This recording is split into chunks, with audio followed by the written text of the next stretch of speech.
Today, I have Janet Semenova and Angie Rice, the co-founders of Boutique Travel Advisors, on to talk about managing expectations and time with clients. This topic has been requested by a lot of readers, and Janet and Angie have very different backgrounds, but they've created this partnership that has led to success within the travel industry. They're really engaging advisors, and I want to say thank you to both of you for joining me today, and welcome to the show. Thank you so much for having us. We're super excited to be here. Okay, so I think we'll jump right into it. I wanna sort of let you introduce yourself to the people on the call here. I was wondering if you could both tell me a little bit about your backgrounds in travel. I know you have very different sort of pre-travel lives, and I wanted to know if you wanted to tell us a little bit about that and about how those skills have sort of helped you in the agency business. Janet, if you want to go first. Sure, why not? My name is Janet Semenova. I am a travel advisor, and Angie and I started Boutique Travel Advisors in 2017. And my background before travel actually doesn't have anything to do with the travel industry. I was a pediatric pain management nurse practitioner for over 10 years. And I started in the travel industry with Angie because I have a huge passion for travel. And I believe that travel is probably one of the best ways for us to connect with our family members, with our friends, with humanity. I am super passionate about traveling with my children. They've been to almost 20 countries. I've traveled with them since before I ever had a travel company. And I think for me, the reason I started this travel agency with Angie was to be able to share the beauty and connection of travel with other people and with clients and inspire people to travel. So I'm super, super passionate about traveling. And Angela, I know you have a sort of unique background too. Do you want to tell us a little bit about that? Sure. My background is working in consulting as a CPA forensic accountant, and I have 15 years experience in corporate America, if you will. And I have also ran my own consulting firm, and in that process, I realized it's real challenging to do all aspects of running a business, from the marketing to the sales to completing the engagements and certainly your administrative responsibilities. So I was always looking for that next opportunity where I could pursue something that incorporated my passion, of which travel is a big passion of mine. And when Janet and I, really started talking about this opportunity of making this a business, it was very, very appealing to me because first and foremost, I would be collaborating with another person, but not only would I be collaborating with Janet, it was the variation in her skill sets and my skill sets that really has created a great value proposition for our clients. Janet's very creative. She's a writer. She does a great job of managing our social media. And I tend to focus more on the administrative tasks related to running our business and the training components for our independent contractor business. Yeah, I'm curious how'd you guys meet originally? Do you remember the story? Oh yes, we met through our children actually. So our boys played football together on the football team, and Angie and I got to talking, and we were both at this it was like serendipitous. It was meant to be. We were both at these points in our lives and careers where we were really wanting to do something different, but I think neither one of us wanted to take this plunge on our own. And so when we met, we are like yin and yang. I mean, we're so different, but we mesh so well together. And I feel just super, super lucky. It was definitely like a meant to be moment when we met and decided that we were going to go into business together. Yeah, I mean, it's also interesting because I don't know how many times I've heard the sort of life before the travel industry story, but it seems to be a common thing. And yeah, it's great to have you guys on who have followed sort of your own unique paths, but a sort of a similar road. Yeah, so the topic today is going to be managing expectations with the clients and managing time and how you can have those conversations. I do want to ask you two beforehand about your business model, because I know this question is going to come up as we move through this conversation, but I want to in particular ask, about your service fee model, if you do charge fees, and what kind of service fees you charge, and why you made those decisions. Angela, do you want to kick us off on this one? Sure. And obviously, being new to the travel advisory market, there was that intimidation at first. Can we charge fees being new advisors? And we really strategized on the approach. And we did think right away that if we didn't charge fees, it would probably be much harder to implement at a later date, because the clients would have this expectation that there isn't a fee, and then you'd have to retrain them to understand your new business model. So we really wanted to avoid that situation. And then what we realized, ultimately, the service fee is based on the value that you're providing your clients. Now, you might be a newer advisor, or maybe you're booking a trip, or your clients want to go to a destination that isn't a destination that is one of your niches. You're probably going to have to spend more time and research planning those types of trips than you would if you were seasoned in that particular market. So what we realized, it's a function of time and productivity. When we first started, we had to put significantly more time into the planning and the proposals of our clients, but we provided the same service. So clearly, as we got to know destinations and were more familiar with the whole process of curating travel and working with our preferred partners and starting to narrow down who those partners were, we became more efficient. So it may take a new advisor 20 hours to curate a trip, and it may take a seasoned advisor 10. But if you're charging the same fee and you're providing the same value, you shouldn't be intimidated by the fee as a new advisor. You're going to have a lower productivity initially, but sure, charge your fee, and over time you'll gain that productivity, and you'll be able to then, earn that value working less hours. Yeah, and that is a great segue to the topic for today, which is managing time and expectations. Because I know we've had advisors on past sessions, specifically on service fees, mention that they feel the service fee might sort of tie them to their client and tie them to their client's schedule, and make them sort of be subject to the will or the whims of a client. And a lot of people have had clients that might behave irrationally if something's going poorly on their trip and things like that. So I want to dive right in now to the topic, which is managing expectations with clients. You two sort of spoke to me earlier in the week about why you're so passionate about this subject, why it's helped you build your business, and why it's helped you sort of shape your work life. I'm wondering if you could just talk to me about that. I mean, talk to me about why is it so important to be able to set these boundaries and to manage time and expectations with clients. Janet, do you want to help us out on that one? Yeah, of course. Yeah. I mean, I think that, expectations, whatever you're doing in your life, whatever your relationship is, your job is, your business, you have to be able to set expectations and manage expectations and have professional boundaries. And I think with advisors, and this ties in really well to service fees, but also to everything you do with your clients, you have to approach your travel business as a professional. And just like you would approach any other business or any other job that you take on, you want to be seen as a professional. And professionals have professional boundaries. There's a reason that those boundaries exist.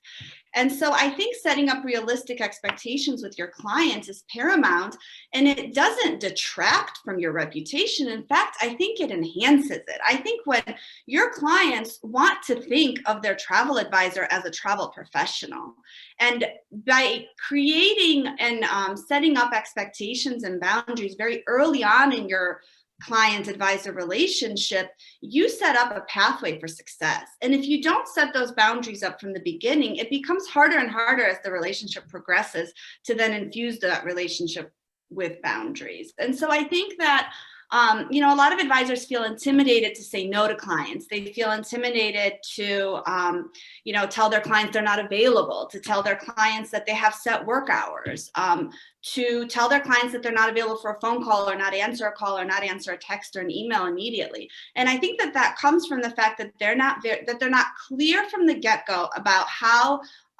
their client advisor relationship is going to go. So we are very clear with our clients about what they can expect from us, and also about what we need from them, and about how we structure our schedules and when we're available to them. So we have, calendars that we use, we set appointments, and we do that from the very beginning. And so there's not usually as many surprises along the way. Yeah, and I think, I mean, we're getting, I knew this was going to happen. We're getting some comments in the chat about service fees. And I do want to point the audience, so we've had two prior sessions with service fees with Jamie Jones and Tiffany Hines, which is a great place to start if you want sort of the introduction questions answered for service fees. But I mean, I do want to keep going along with this sort of conversation. And you mentioned, Janet, how important it is in the beginning of a relationship to talk to clients and set those expectations. And I do want to ask Angie about that, about why do you think it's so important to have these kind of conversations in the beginning of a relationship with a client, and what can that do to sort of make it easier to keep those boundaries later in a relationship? Right. I think it's very important that both parties understand the scope of work. And this might answer some people's questions related to service fees. With our service fee arrangements, we make it very clear what's provided in that service fee. I think your clients really need to know, why am I paying the service fee? And keep in mind, most of our clients really don't know how we get paid. And so, not that you necessarily have to disclose that, but it's important to understand that there is a partnership between suppliers, hotels, tour companies, the travelers, and the advisor. And so we make it very clear by offering different types of packages, because our ideal clients, we have different types of ideal clients, and some want more day-by-day curated itineraries. Others want the hotel recommendations and maps and restaurant reservations, but they don't necessarily want to be overly organized. Yeah. So the scope of those services are very, very different. So somebody who doesn't want us booking tours every day, they simply want that hotel recommendation and maybe their airfare. To me, the service fee for that arrangement is going to be less than the service fee for somebody who wants to have transfers every day, restaurant reservations made on their behalf, or somebody who wants us to, order a cake to be delivered to their hotel room, things like that. We tell our clients in the beginning what's included in our silver package, our gold package, and then our platinum package. And we also tell clients, hey, if you don't know if you're going to need these added services, we will just do an adjustment and we'll move you to the gold plan when we determine whether you need those services. So we always make it clear to our clients that their fees might actually go up during the client journey.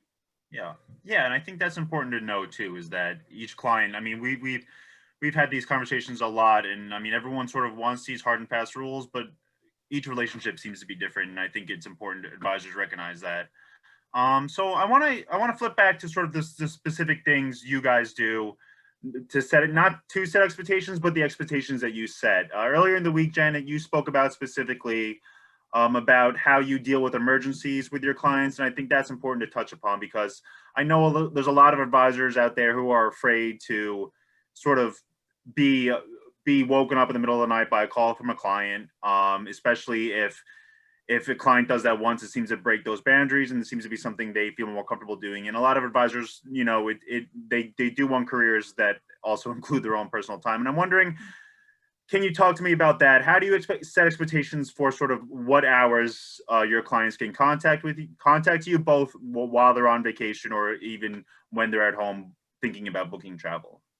Well, I think it kind of goes back to, you have to start at the beginning. So at the beginning, I think every advisor, and Angie and I have done this throughout our travel business, you have to set up your zone of genius and your niche and your specialty. So who are you? What do you offer? What do you do that positions you as being have a unique business proposition? What is your market value? And what is kind of your secret sauce? So when you identify what your niche and your specialty is, then you can pretty quickly define who your ideal clients are. And when you define your ideal clients, you find the clients that you can serve or that are best served by working specifically with you. And then you can set up the expectations pretty quickly about what they can expect when they work with you. And so Angie and I are very particular about who we choose to work with and who we engage with.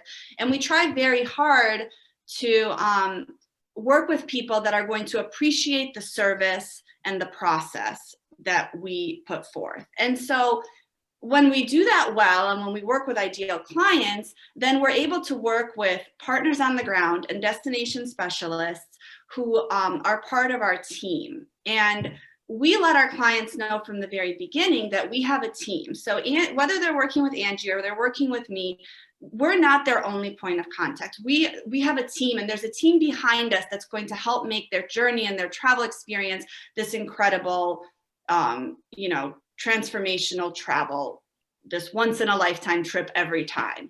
And if it was just Angie and I, that wouldn't really be possible. We can't be everywhere at one time. We're not available 24/7. We're not going to be on the trip with them, but there are people behind us who are going to support us and support the clients. And so we use Access Pocket Travel Consultants is what it's called for us, but it's the Access Travel app. And in our app, we're very clear about kind of before their travel, who they need to contact, but while they're traveling, what is kind of the list of people that they need to get in touch with. And so if they have an emergency while they're in Paris and their driver doesn't show up, it's a very clear line of, okay, this is the first person you call, this is the second person you call, these are the people that know your itinerary, these are the people that are ready to address issues and handle any type of mishaps that might occur during travel, which we all know things happen.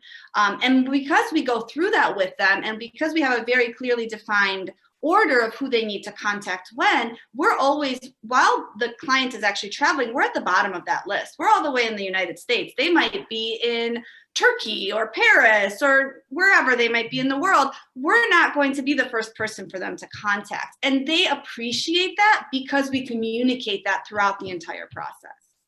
Yeah, I know I've been in situations where I've been traveling and things have happened, and I do remember each time pulling out, it might not have been the Access app, but other things that say this is who you contact for this problem, this is who you contact for that problem. And I remember just having the feeling of, that's just a comfortable feeling to have, and I think that's important to point out. One thing you did mention, Jen, was partnerships, and I want to ask Angie about this. You particularly mentioned earlier in the week that partnerships are super important to have, especially when you have clients traveling and multiple bookings going on and things like that. I'm wondering if you could speak about that, what advice you would have for people developing relationships with DMCs and things like that, and if there's anyone else they should be aware of to have these partnerships with when they're booking clients. Right. We invest a lot of time getting to know our destination specialists. And for different markets, we have multiple suppliers because we have clients that have different styles of travel. They spend different amounts of money on travel. Some are more active and some are more luxurious travelers. And so we do work with, a few different suppliers in the same market. But it's really important for us. We noticed in some circumstances, if we don't have the information from our destination specialists that we believe that our clients need, such as the names of the drivers or the telephone numbers of the driver or a 24-hour contact person to reach in destination, that those oftentimes would be a deal breaker for us. We really need that open communication. And we even utilize our destination specialists to help us curate better experience for our travelers. And our travelers respect the fact that we recognize that we may know a destination, but somebody who eats, breathes, and sleeps that destination is obviously going to have other valuable information as well. And it's our information, it's our information that we share with our clients to let them know, depending on where they're traveling, we want to have a relationship with our clients year after year after year.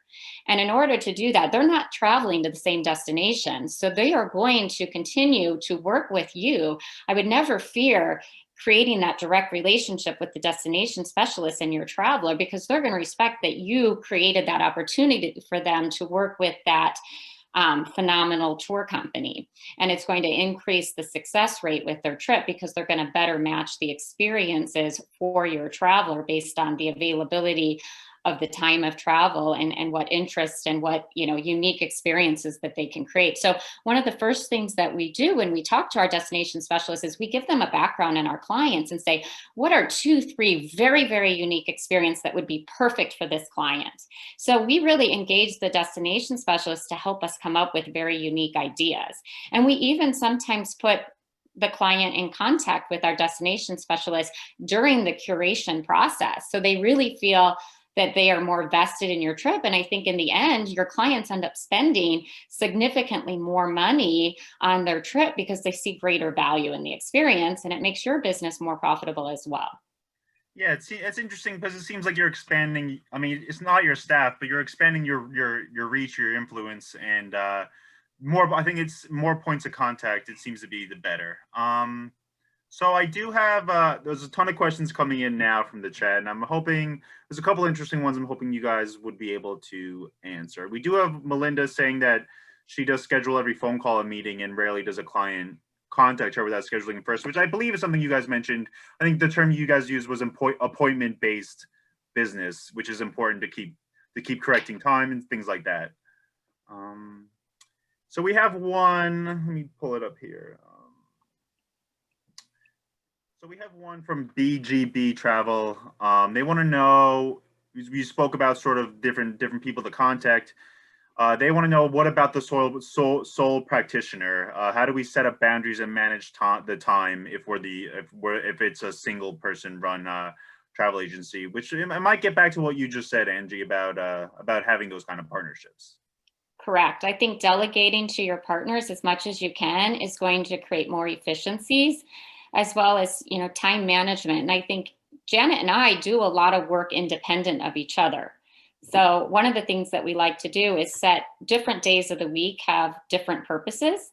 And we try to stick with that so that we have a better mindset of, okay, on Mondays, Wednesdays, Fridays, that's when I reach out to my suppliers. I curate travel, I set appointments, whereas Tuesdays and Thursdays are more our collaboration days, where we're doing Facebook Lives, we're talking about content and strategy. So I expect Janet and I to either meet in person or we're going to connect throughout the day. That's when we have our team meetings with our independent contractors. If we were going to do a webinar with a supplier where we want our team to be involved, we save those for Tuesdays and Thursdays. And then we start to build this expectation with our clients to say Mondays, Wednesdays, and Fridays are better days. And we share that we use the Calendly app, which allows our clients to schedule appointments. And I think it's important just to be forward with your clients when you have conflicts, during off hours. And if, of course, we are going to make ourselves available with a lot of professionals working the 8 to 5 jobs, so oftentimes they want to connect with us on weekdays and weekends, but make sure you give them options. Don't give them your full Saturday. So I think it's easy to fall into that trap where, when you're ready to book your travel, just call me. Well, now you're running around with your kids, going from activity to activity, checking that phone. Have they called me? Did they send me an email? No, instead say, you know what? I've got a busy day on Saturday. I've got activities with my kids. Can you send me an email before 10 a.m. so that I can respond before I start my day? Allow them some flexibility, but truncate the time a little bit so that you're not interrupting your non-work hours. Yeah, I do want to get into the communication methods to use with clients, but I want to ask Janet one question from the chat. This came in from Beth. She wants to know, how do you manage expectations such as you want a perfect trip for them, but one little thing goes wrong and then they go ape and blame you? If, for example, if they cannot get an upgraded seat in the plane, you can't get, and so if you can't get something they expected to sort of be added to their trip, is it just about setting better expectations at the beginning of your relationship?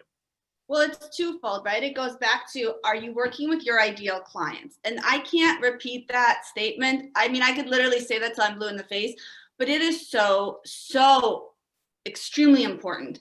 When you know your zone of genius and you know who your ideal clients are and you have particular client personas and you vet your clients to make sure that they fit into your client persona, then you're able to set realistic expectations. And when you work with ideal clients, they're going to appreciate what you have to offer and they're going to understand, because you'll have set up those expectations as you work with them, that things go wrong, that there are mishaps, that you're not, Superman. You're not going to be able to do everything. You might not be able to get them that upgrade. But I think, for us, we say, we're going to work really hard to be able to do this and this. And if we can't make it happen, then they're not expecting that it's a sure thing. And so I think we never, ever promise anything that we cannot 100% deliver. So if I tell a client that they're going to get an upgrade, it's because I've already spoken to the general manager at the hotel and they have already confirmed that that upgrade is going to happen. I would never tell my client, hey, you're going to get this upgrade, and then go back to the hotel and say, hey, I really need this upgrade for this client.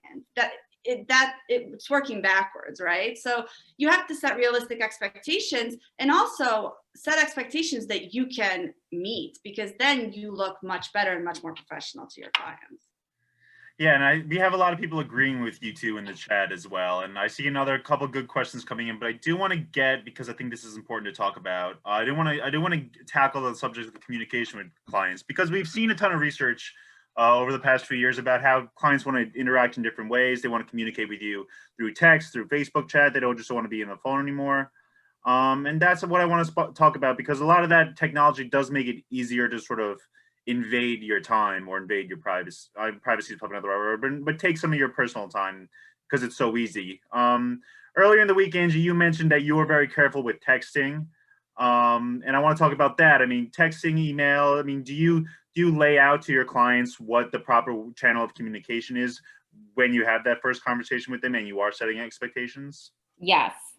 I think it's important. Everyone has a different way of communicating. So when we set up our initial consultations, we really keep that focused on the experience and getting excited, and less about our process. We certainly talk about the process. We establish, that we are a service-based agency, but then a lot of our follow-up comes in a email that we send our clients that really outlines our process, and it talks about the expectations, what we will be providing, and we certainly share with them our different packages that we offer from a service perspective. And then in that, we also outline a lot of the questions and answers we need the clients to provide. We need their travel information. We need to understand how much, moving around, the type of accommodations that they like. So some clients don't want to provide that information via email. They'd rather have a phone call. So I like in that initial call to say, hey, I'm going to provide you all this information email.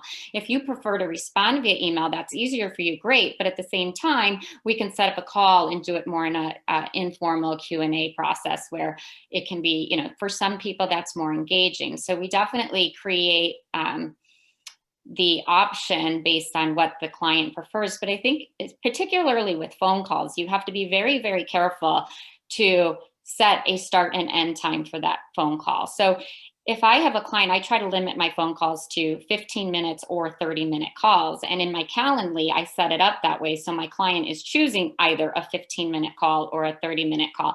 And always at the beginning of that conversation, I let the client know that I have another commitment. If we're talking at 9, I'll say I have a commitment at 9:30. That commitment can simply be me planning to send 2 or 3 emails to my clients. It doesn't matter what that commitment is. It's important to me, and it's important that I share with my client that I have that time limitation.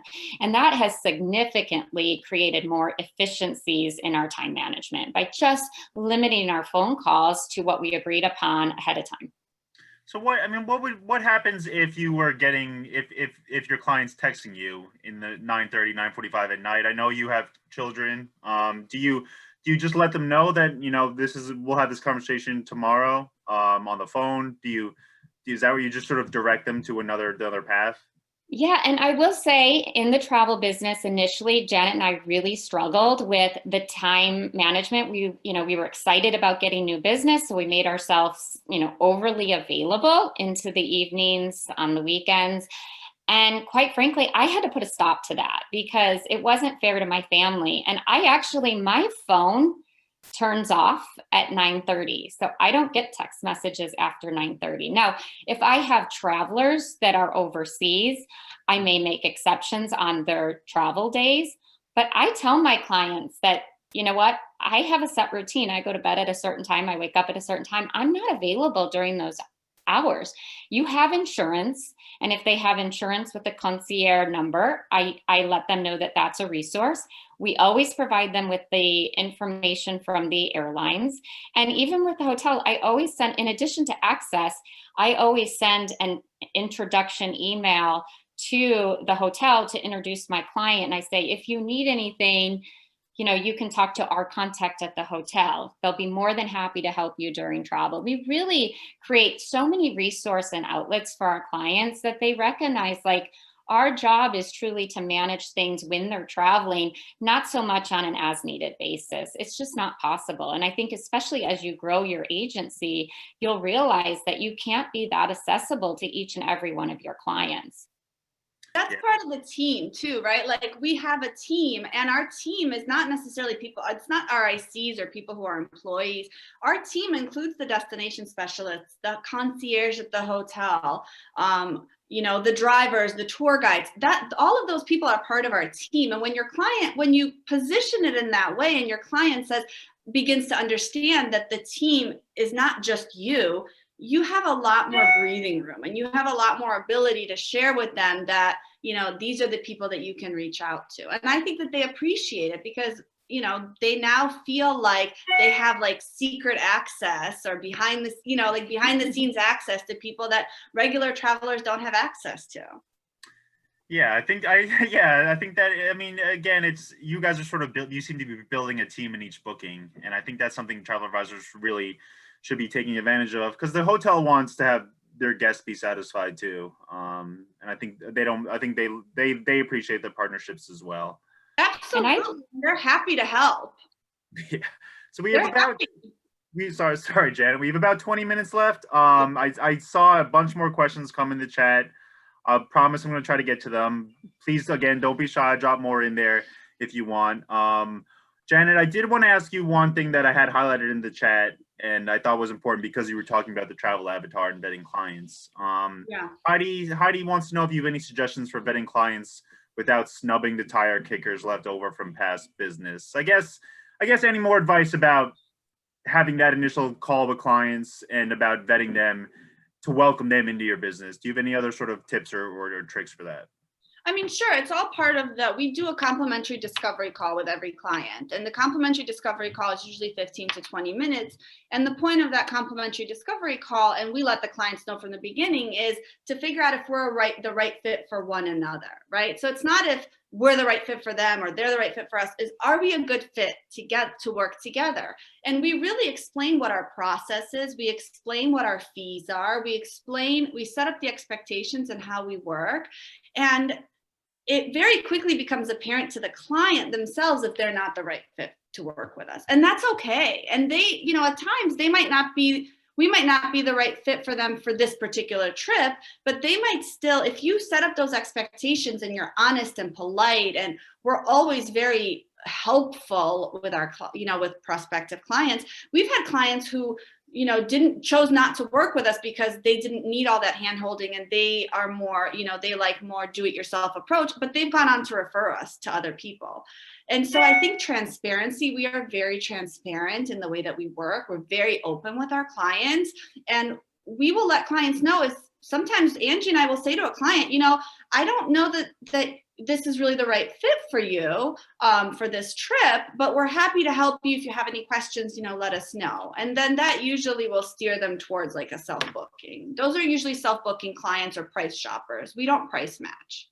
That's a big one. So when you let people know that you don't price match, because our trips are not just a hotel booking for the most part, it's a curated experience. The types of tire kickers or price shoppers will usually walk away. Okay, yeah, I mean, I think hopefully that answers the question. Hopefully. We have one more that came in, and because you mentioned referrals, I think this is probably appropriate to ask. Angela, if you want to grab this one. Eileen wants to know, what do you do when a very good client refers someone who's not somebody you want to work with? Do you have any advice on having those kind of conversations? Yeah, I think you got to be very careful to assess how can you help them without necessarily working with them. And I think Janet touched on that a little bit. So if I know that a client's budget is not going to allow them, for example, to stay at our partner hotels, we're not going to compromise our integrity in terms of which hotels we believe would be right for them. And so what we'll do in those situations is we will give them some information. Maybe we'll send them a destination guide to where they're going, and we'll name the 3 or 4 hotels that we like. Even though those may or may not be the hotels where they can stay, it gives them a ballpark of the location. So it might focus on the location, or maybe we'll throw in there a couple of great activities. So we always take every inquiry very, very seriously and create the opportunity of, can we share with them some valuable information, even if it's best that we not work together. So we've had some questions about Access. We've had some good reviews of Access in the chat, and you mentioned Calendly too. But we've had a couple other questions about any other software or any apps or any programs you use to put your itineraries together or to manage your time, aside, I guess, from the 2 we mentioned, which are Access and Calendly. I mean, yeah, go ahead. If either of you are good on this one, if you have any others. I mean, we use client base, obviously, as our CRM system. We have a like a client database that we have that keeps all of our client information secure. But for the most part, really, we try to keep we have like we do folders in our email. So every client has their own folder in our email system, but that's pretty much it. We're kind of minimalist. So less is more. And we really, the fewer places where we have to store information from our standpoint, the better. And it also allows us to communicate with our administrative staff and with each other. And we both know, like, if I need to pick up because Angie's having an emergency with her client and she's not available, I know exactly where to look to find that information very quickly. Yeah, you did tell me earlier in the week that you guys do work with an administrative assistant, I believe. I mean, what kind of help does that provide you? And then what kind of benefit does having an administrative assistant in your business, how does that benefit your client? It's huge. I'll answer that question. Huge. I think it's important that one of the things that Janet and I really had to structure, especially in the beginning, because we were leaving careers where we had established income. So we had to kind of reverse engineer our business to say, this is the amount of money that we need to make. How do we go about making that? And so that really drove our business, and we created a business plan around that. And, certainly at the beginning, we were doing everything, and we really weren't paying attention to the value associated with each task. But as we got to be busier, we recognized, wait, we cannot be performing these tasks that are way below our quote unquote value. So I think it's really important to try to create an hourly value for yourself. And a lot of us in travel, some work part-time, some work 60 to 80 hours a week. So you really have to say, what is the amount of money you want to make and how many hours you want to work? And you can quickly come up with an hourly rate. And so I think it's important to look for opportunities to delegate work that can be done by somebody else at a much lower rate. And that would be virtual assistants. Another great option is interns. We really wanted to create a blog and have a lot of content out there because that content is so great, it can be reused. A perfect example, during the pandemic, we created a list of, we knew we had to start selling more domestic travel, which wasn't really a focus for us prior to the pandemic. So we created a blog where these are our favorite West Coast hotels where you can social distance. Here's our favorite East Coast.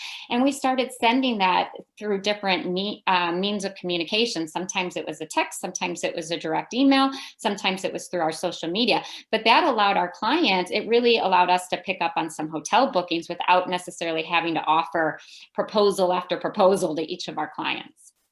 Yeah, and I actually spoke to an agent again about that topic, about hiring an intern. And there are, a lot of these colleges do need, they do have their seniors or their juniors.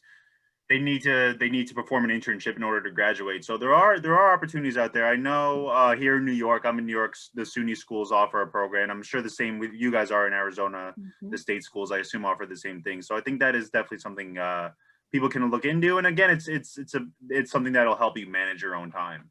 Right. You can do a full-time internship through a travel tourism program, or what else you can do is look for writers, or even, it doesn't necessarily have to be an intern. You can just have guest writers create content for your blog that you can then tweak it and incorporate some of the different types of hotel partners or whatever you want to do to try to emphasize that you're the travel advisor, and you can collaborate and share that with your community.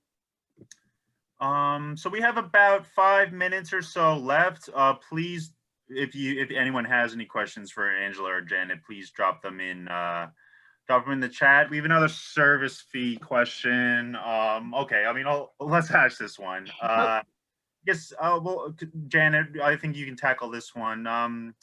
Paula wants to know, what did you charge for booking the standalone trip for a U.S. hotel? So I guess if you guys were shifting domestic and you were booking a single hotel trip, did that change your service fee? I guess. Yeah, of course. I mean, if a person just wants a hotel and they know exactly where they're going and they know which hotel, usually these would be existing clients. We don't charge them a fee for that. That's a complimentary service that we offer our clients.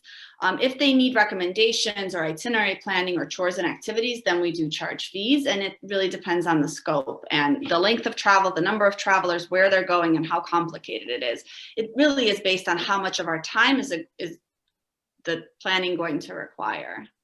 And it's a mindset. I think charging fees, I know a lot of people struggle with it. I get it, but it's truly a mindset like that you have to overcome. I think people who struggle to implement fees or charge fees, they have limiting beliefs that prevent them from implementing those fees. So when you can overcome your limiting beliefs and change your mindset and shift it to providing value for your clients and define the things that are holding you back from being able to implement those fees, then I think you'll be able to overcome those limiting beliefs and, become much more successful. Yeah. So we have a question from Jennifer Walker. She wants to know, how do you two present your scope of project to clients? Do you use a Word template? Do you use other software? Is it just the conversation you guys have when you're getting an introduction? Angela, if you want to grab this one, Sure. So we have a PDF document that essentially is our marketing material that we provide our clients when they're looking to engage us. But then we also, it's really a starting price. So if someone wants to know a little bit of the difference between our silver and our gold package, for example, a lot of travelers, if they're going to Hawaii or the Caribbean or Mexico, and let's say it's more of an R&R vacation and they're staying on property, you don't have all those different components to plan on a day-to-day basis. Or if someone is traveling and they're renting a villa for 2 weeks versus somebody who has a more complex itinerary to, let's say, Italy, where they're going to be in 3 or 4 different destinations. So we talk through those differences, and that really starts to determine whether the silver package or gold package is more appropriate. And then in addition to that, we look at, are they asking us to perform services that are value added to them where it's not commissionable to us? You should not be doing work for free. And so you have to outline, these are different tasks. The client is asking you to do it. Your partners who pay you commissions aren't the ones asking you to do that. So if you get into the habit of performing tasks that are not compensating you, you're going to make less and less money versus being able to control your profitability. You really should get paid for the tasks that you're performing and being asked to do. And so you have to set the expectations with the client, what's included. So, in our gold package, we include dinner reservations up to 3 times. So if they want dinner reservations each and every night, then we have to adjust the fee to account for that. So it's a starting point. Yeah, I'm curious, because you guys are passionate about the subject we're talking about today, and because of sort of things have changed so much in the last 12 months, up and down. I mean, have your philosophies around managing time and expectations changed because bookings or business has become more valuable than ever now? Has how you guys thought about your philosophies changed at all throughout the COVID-19 pandemic? Janet, if you wanna start on this one. Yeah, I mean, I think if anything, it's actually solidified the importance of having structures. We have a framework that we utilize that we've developed for our business, and we really stick with our framework. We have processes and procedures, and we really try very hard to follow them. We value our time, and I think if anything, COVID-19 has taught us that our time is really valuable. We value our well-being. We believe that you have to be, mentally happy and healthy. And so we do implement, wellness strategies into our daily life as well, and we don't compromise on those. And so we're not, yes, of course we all need business, and yes, this has been a terrible, devastating year for the industry. I don't know anyone who can say otherwise and be telling, the truth. And of course our business has suffered, and of course we had to, we made exceptions, and we had cancellations and rebookings where we didn't necessarily charge our clients those fees. But in general, I think it's actually cemented the fact that we need processes and procedures, that we need to be viewed as experts and professionals, that our clients relied on us very heavily during the pandemic to reschedule them and to get in touch with those suppliers and to make sure that they got as much of a refund as possible for trips that couldn't happen. Professionals get paid for their time. Whatever profession you're in, a professional has to get paid for their time. So if you go and you see an attorney and you take up 2 hours of that attorney's time, and then you want to go get a second opinion with another attorney, you're still going to pay for that first attorney's time, right? If you want to have an interior designer come to your house and redesign your home, whether or not you end up doing the remodel or not, you're still paying for their time. Yeah, and we had a comment come in that just, we have Heidi said that she's after spending 8 weeks straight, 10 to 12 hours a day unbooking clients, I will never not charge a fee up front again. I think that's important. I mean, again, yeah, it does deserve a round of applause. But again, bookings are more important for advisors and for suppliers now than ever. Quality bookings. Yeah, exactly. And to just see how valuable advisors on, I mean, clients can just go look at the Consumer Reports reviews of the OTAs and what happened during the pandemic and the fallout from the initial sort of wave where cancellations were happening all the time, and it was very difficult for people to get their money back. So I think advisors have proved their worth very well. So I want to give you two the last word. If there's anything you think we missed or we overshot today, if there's anything else you want to add to the conversation, and if you want to sort of make any other points for the audience now as we wrap up here, Angela, do you want to kick us off? Sure. I think it's just really important that right at the beginning you have an agreement, and some of that is going to be more verbal, of course, but setting the expectations. And I do think if you don't have a fee structure and you're charging service fees, you should have a fee structure. That makes it very clear to your client, especially when you're booking, you're making changes or you're booking airfare, not necessarily as a package. They need to know that you charge a fee. And that actually allowed Janet and I to be very profitable given the pandemic, from the standpoint of that we didn't refund our clients the service fees. We also had to have a cancellation fee. Now, we were very sensitive that people were forced to cancel their trips, and the pandemic wasn't a situation where they could necessarily make an insurance claim unless they had canceled for any reason insurance. But we provided a opportunity for our clients. We waived that fee and made it optional. And we actually had quite a few clients pay the fee or pay it in part.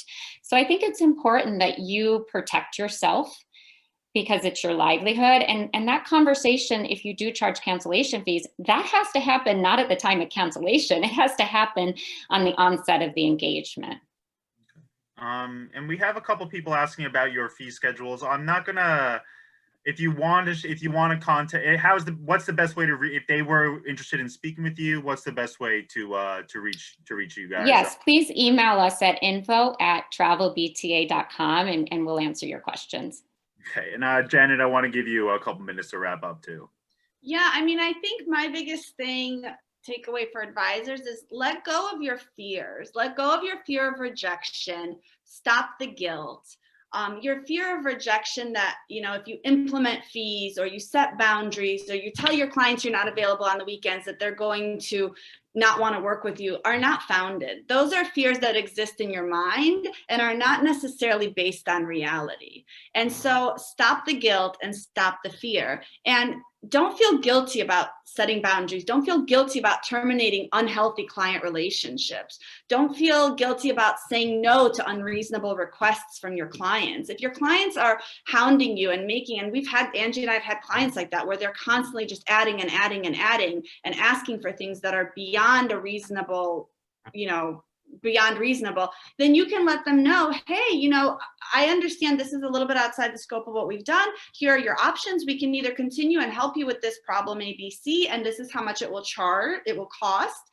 We do have to have an additional fee for that, or here are some resources for how you can take care of this yourself. So don't feel guilty about saying no to your clients. Professionals have to have boundaries, and you are a professional and you're worth it. You're worth your value. You're worth your time. You're worth making, the recommendations that you make are valuable to your clients, and don't forget that. Well, I want to thank you guys for joining us. I want to thank the audience too, but we're very lucky to have you two and the sort of past advisors on this series. I'm really, truly, I know next week's Thanksgiving in the US, but that's something I really am truly thankful for. And I want to say thank you again for your time, and hopefully we'll have you back on in the new year. Thank you so much. This is so great and super fun. And thanks to everyone. We're sorry whoever's questions we couldn't get to, but we believe in you guys. Yeah, and anyone who wants to rewatch the session, it will be recorded, and it'll be on our website later today. It'll be on the YouTube link I shot out. And yeah, I hope to see you all next week. And in the meantime, have a great Thursday and Friday, and have a great weekend, everybody. Thank you. Thank you, Dan. Thank you, everyone who listened in. Thank you.